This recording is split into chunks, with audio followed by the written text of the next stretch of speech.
শাড়ি, কলমে সুবোধ সরকার। বিয়েতে 51টা শাড়ি পেয়েছিল মেয়েটা। অষ্টমঙ্গলায় ফিরে এসে আরও 6টা। এত শাড়ি একসঙ্গে সে জীবনে দেখেনি।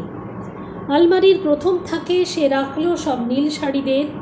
হালকা নীল একটাকে জড়িয়ে ধরে বলল, তুই আমার আকাশ।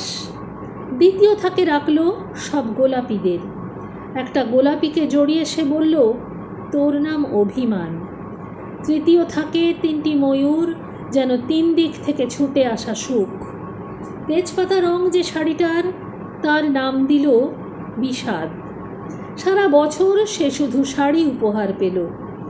এত শাড়ি সে কি করে এক জীবনে পরবে? কিন্তু বছর যেতে না যেতেই ঘটে গেল সেই ঘটনাটা। সন্ধ্যের মুখে মেয়েটি বেরিয়েছিল স্বামীর সঙ্গে চাইনিজ খেতে। কাপড়ে মুখ বাঁধা 3টি ছেলে এসে দাঁড়ালো।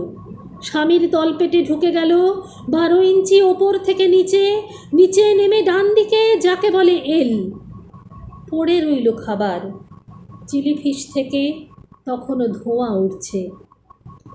এর নাম রাজনীতি, বলেছিল পাড়ার লোকেরা। বিয়েতে 51টা শাড়ি পেয়েছিল মেয়েটা। অষ্টমঙ্গলায় ফিরে এসে আরও 6টা।